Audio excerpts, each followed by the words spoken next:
Imágenes de guerra. Imágenes de guerra. Uno de los barcos más letales y poderosos de Estados Unidos se ve en llamas en el mar, devorado por el fuego. Sí, devorado por el fuego, emergencia en California. ¿Qué pasó? Uno de los barcos más avanzados, pues se incendió nada más así porque sí. ¿Usted cree? ¿Fue un accidente o fue un sabotaje? ¿O lo atacaron? ¿Fue una bomba? ¿O fue el calor de verano? Lo que vemos es, de verdad, es muy grave. Analicemos las hipótesis más posibles de lo que pasó. Soy Roberto de la Madrid y esto, Detrás de la Razón. Bienvenidos al USS Bonhomme Richard, conocido con el acrónimo técnico LHD-6. 257 metros de longitud, 32 metros de viga, 8 metros de calado, valorado en $750 millones y oficialmente en servicio desde 1998. Su misión principal es embarcar, desplegar y transportar todos los elementos de la Fuerza de Aterrizaje de la Marina. Operaciones de asalto anfibio tanto con helicópteros como lanchas de desembarco y vehículos anfibios, y si es necesario, actuar como portaaviones.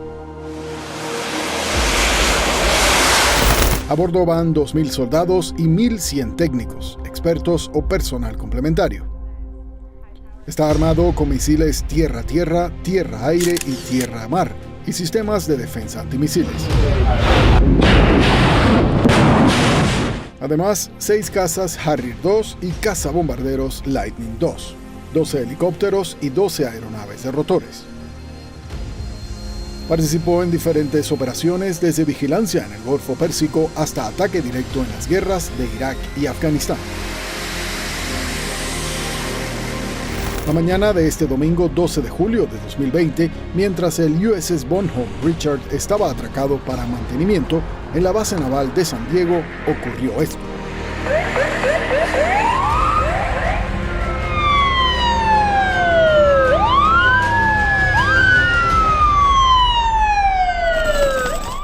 Yes, there was a report of an internal explosion. What we cannot ascertain is exactly what that explosion was caused from. Initial reports is sort of a backdraft of an overpressurization as the compartment started heating up. El suceso ocurrido con el USS Bonhomme Richard tiene similitudes con otro acaecido 5 meses atrás, el accidente del avión Bombardier E-11A del Ejército de Estados Unidos en Afganistán. En ambos casos existe un halo de secretismo por parte de las autoridades, un extraño recelo a la hora de publicar información sensible sobre los accidentes. Los portaaviones no se incendiaban todos los días. Por este motivo han comenzado a circular teorías sobre el incidente, concretamente 4. La primera relaciona el suceso con las tensiones raciales de los últimos meses y afirma que el incendio podría haber sido provocado por sectores militares hartos por el racismo sistémico en Estados Unidos. La segunda teoría tiene raíces históricas y políticas y relaciona el suceso con las próximas elecciones presidenciales de noviembre. ¿Acaso podría tratarse de una maniobra para cambiar el balance político a favor de un partido o un candidato en concreto? La historia de los Estados Unidos ya ha registrado episodios de esta índole con consecuencias bastante relevantes. La teoría número 3 relaciona la explosión directamente con el presidente Donald Trump, el coronavirus y la desaprobación ciudadana por la gestión de la pandemia. Generar una crisis de este calibre podría servir de excusa para aumentar los controles sobre la ciudadanía. ¿Podría significar esto una justificación para reprimir o marginalizar a los sectores descontentos? La última teoría habla de una acción cibernética externa. Estados Unidos tiene un larguísimo historial de ataques cibernéticos llevados a cabo contra diferentes países o entidades. ¿No debería esperar que alguien pretenda contraatacar?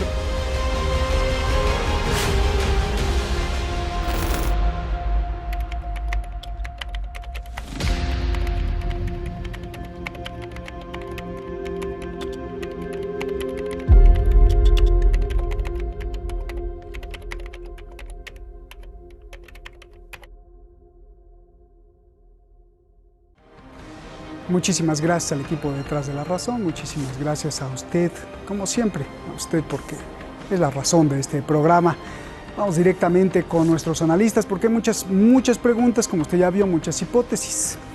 Está con nosotros Francisco Javier Martínez López, analista internacional, usted lo conoce muy bien, con todos los estudios que tiene, siguiendo siempre los dineros y las finanzas para saber cómo se generan las guerras, sobre todo, que es lo que más nos importa, la vida de los humanos. Nuño Rodríguez, analista en Quijote Globe, usted también lo conoce muy bien, siempre diciéndonos otras versiones, otros ángulos, diciéndonos todo lo que no nos dicen. Gracias a los dos. Francisco, comienzo contigo. Viendo toda la tensión en el mundo, yo te pregunto, ¿Estados Unidos está en guerra? ¿Qué posibilidad hay de que sea un sabotaje o es imposible? Venga. Buenas tardes, audiencia. Buenas tardes, Nuño. Buenas tardes, Roberto. Estados Unidos lleva en guerra muchos años después de la Segunda Guerra Mundial en muchos frentes.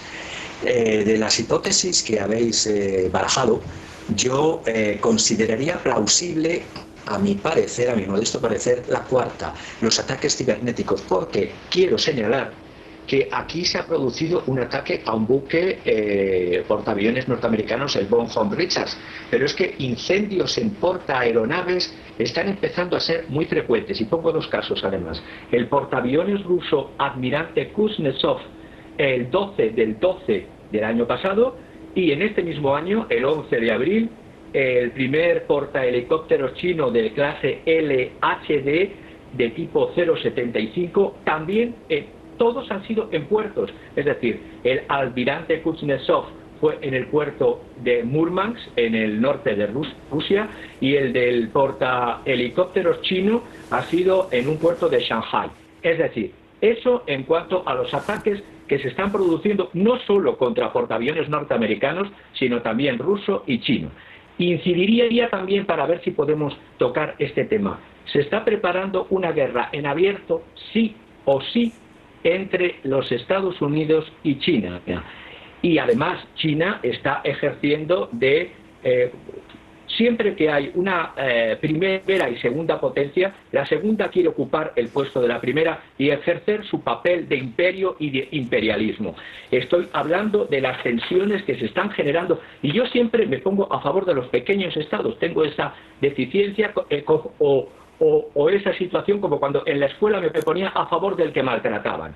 Es decir, cuando estoy viendo que Vietnam, Brunei, Malasia, Filipinas, Taiwán están siendo amedrentados por la Armada China, y amedrentados en el sentido de que, pues tenemos el caso de Filipinas, donde un pesquero fue abordado por un buque de guerra chino en aguas territoriales internacionales que los chinos consideran el mar del sur de China, que está a más de las 300 millas de la zona económica exclusiva china, lo consideran propio, crean atolones artificiales, islas artificiales, y se están enfrentando, no solamente digo a Filipinas, se enfrentan a Vietnam, se enfrentan a pequeños países.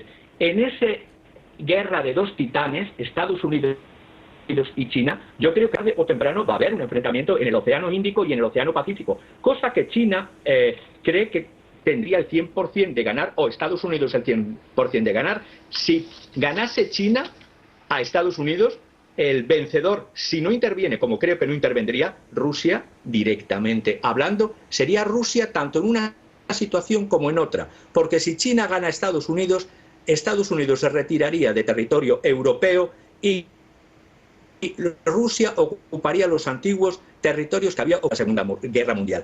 Y si es al contrario, que Estados Unidos ganase a China, esto debilitaría a China y Rusia volvería a regresar a su expansión natural por el Asia Central. Por lo tanto, ojo al oso ruso, que sabe jugar muy bien sus bazas, y ojo a la lucha entre dos imperialismos. Y hablo bien, dos imperialismos. Estados Unidos, histórico y brutal, y el nuevo imperialismo, que no solo es económico.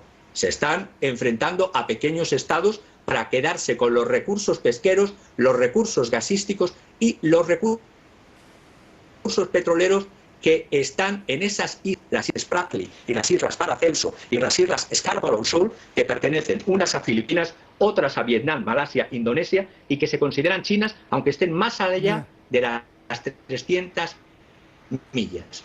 Gracias Francisco. A ver, Nuño, Ismail Ghani, un general iraní del Cuerpo de Guardianes de la Revolución Islámica, dice lo siguiente, y te cito textualmente: lo ocurrido en Estados Unidos hoy con el barco, en particular el incidente del buque, es resultado de las acciones, el comportamiento y los crímenes del gobierno estadounidense. Dime tu opinión de esto, por favor.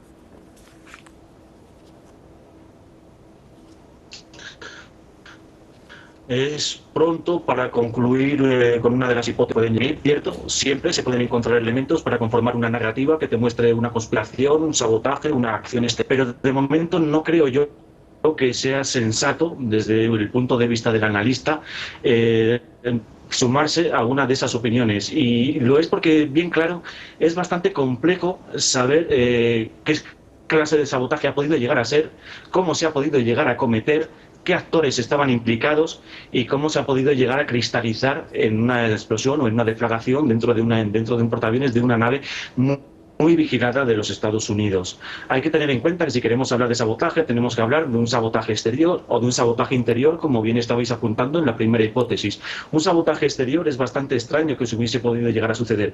Principalmente en octubre del año pasado, la base ya fue cerrada durante un día entero, simplemente porque había una persona que parecía sospechosa dentro de la nave, dentro de la Armada. La base se cerró completamente porque los sistemas de vigilancia no habían encontrado la identidad de una persona que estaba paseando dentro. Es una base bastante controlada, que además hay que sumarle todo el control que estaba teniendo por culpa de la crisis del coronavirus. Todos los marineros que estaban trabajando estaban perfectamente vigilados y estaban perfectamente vigilados por la seguridad y por la sanidad, con lo cual la identidad de todas las personas que estaban trabajando dentro era perfectamente conocida. Es bastante difícil que desde fuera se haya podido llegar a cometer una acción exterior. Si queremos hablar de una acción interior, podemos estar hablando, si quieres, de una acción de dentro del ejército, y como elemento para intentar investigar, como para intentar ahondar dentro de esta teoría, podríamos tener las declaraciones que Joe Biden hizo hace unas semanas en un medio de Estados Unidos, diciendo de una manera alarmante que el Partido Demócrata tenía suficientes contactos dentro del ejército de Estados Unidos como para hacer derrocar a Donald Trump.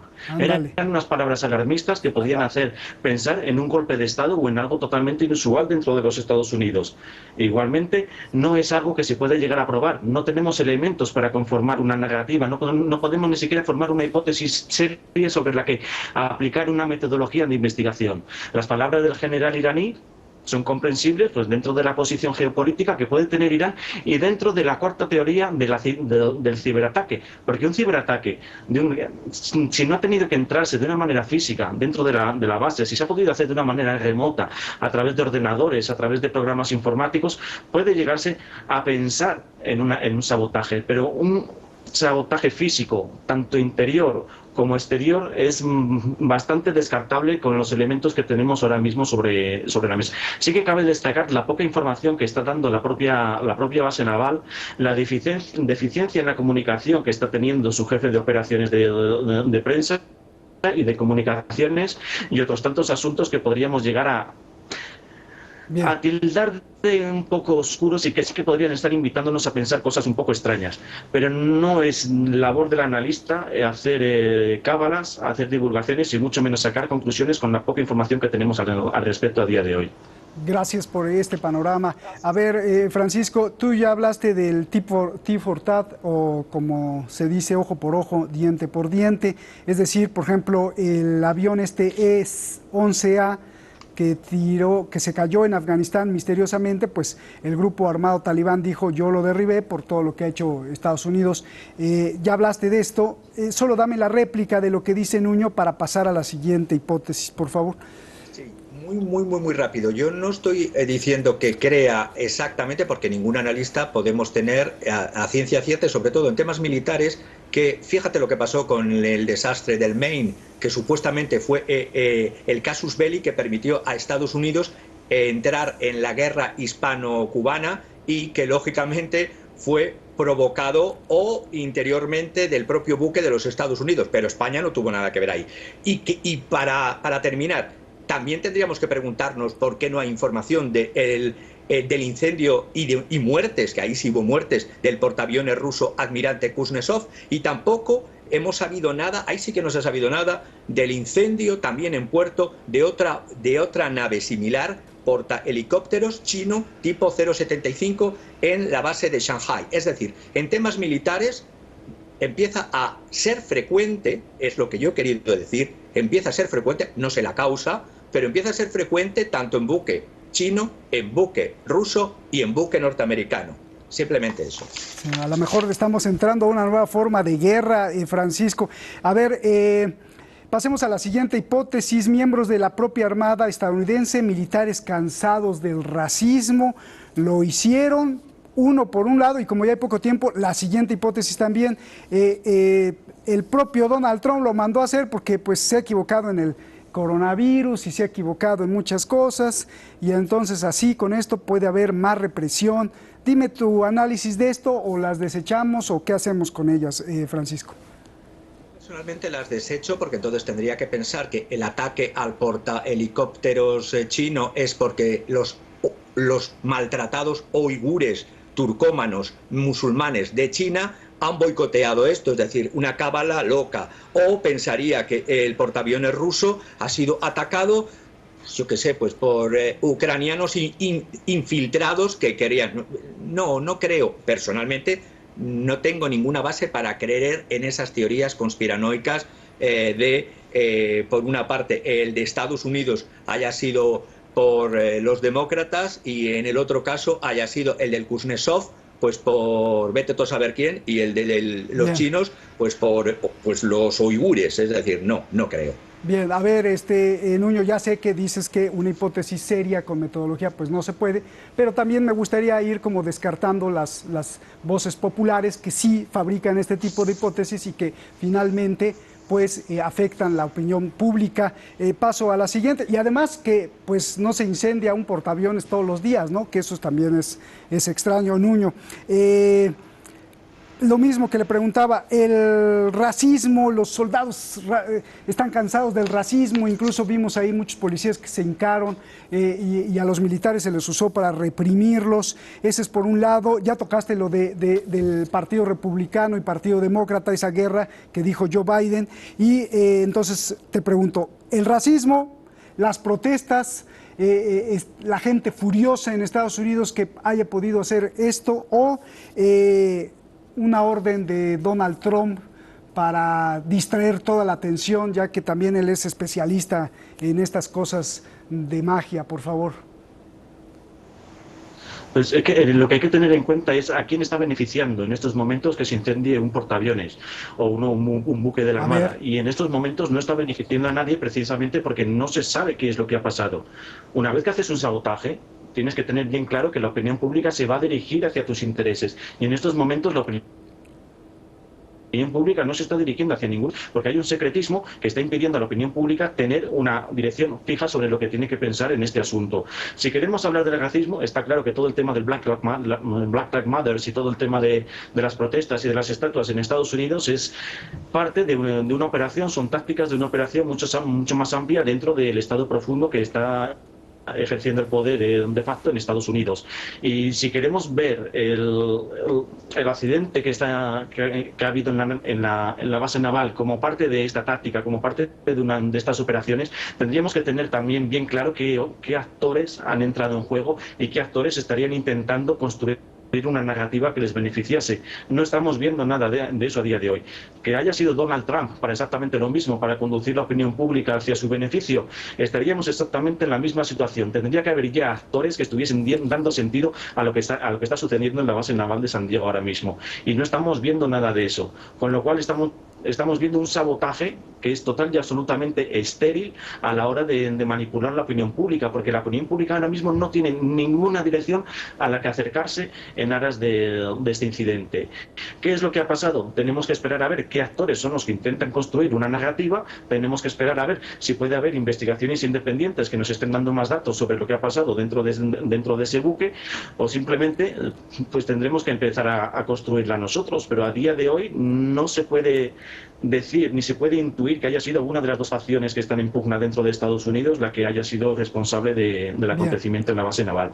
Pues, solo si me prometen que tú, Nuño, y tú, Francisco, pues cuando nos den ya la verdad del Pentágono, pues entonces vuelven a estar aquí juntos para ver si esa verdad es coherente y entonces ahí se habrá material de dónde cortar. Te pregunto, Francisco, pero pues también los analistas se dedican a decodificar esos símbolos y signos que hay en los mensajes escondidos, no para saber qué pasó, pero sí por lo menos para saber qué cosas podrían pasar. Te pregunto, el alto mando militar iraní ha advertido además tanto a Estados Unidos como a su aliado histórico, el régimen de Israel, que les esperan días muy difíciles. Te pregunto, ¿qué ves ahí? ¿Se viene una tormenta o qué cosa?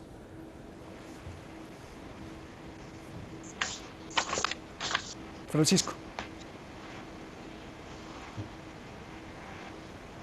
Me cortaron. Te contesto yo, si quieres. Pues contéstame, Nuño, por favor. Mira, en Estados Unidos ciertamente está habiendo días difíciles y va a haber días muy difíciles porque, como he comentado previamente, hay un poder que está ejerciendo la autoridad, que está ejerciendo la soberanía dentro de Estados Unidos.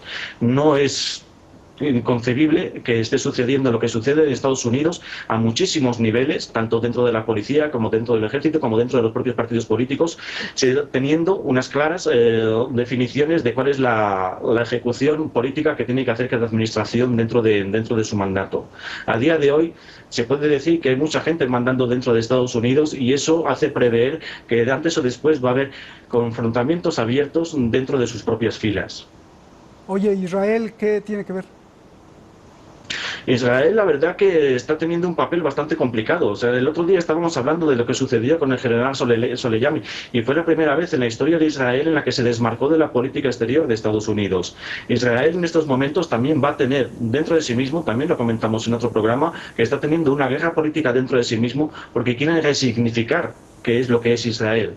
Hay muchas pugnas dentro de las diferentes familias israelitas y en estos momentos la familia de Netanyahu pues está sufriendo ataques por parte de las demás familias que tienen una concepción nacional, una concepción estatal bastante diferente de lo que se ha conformado históricamente.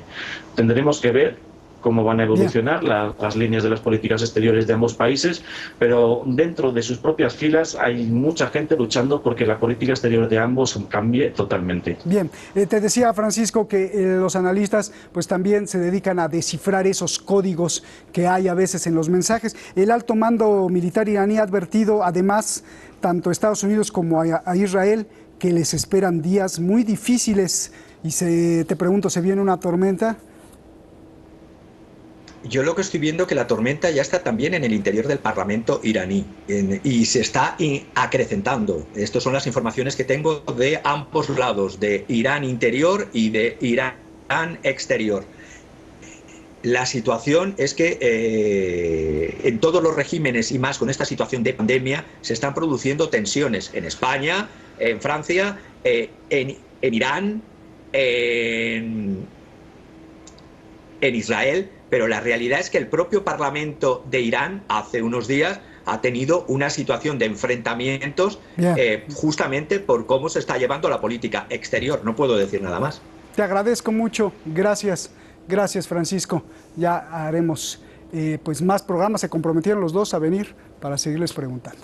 Gracias. Gracias. Y bueno, yo los dejo con las imágenes que, si es que no fue un accidente, pueden cambiar muchas cosas. Por eso le decía que esto es muy importante para el mundo. Buenas noches y muchas gracias.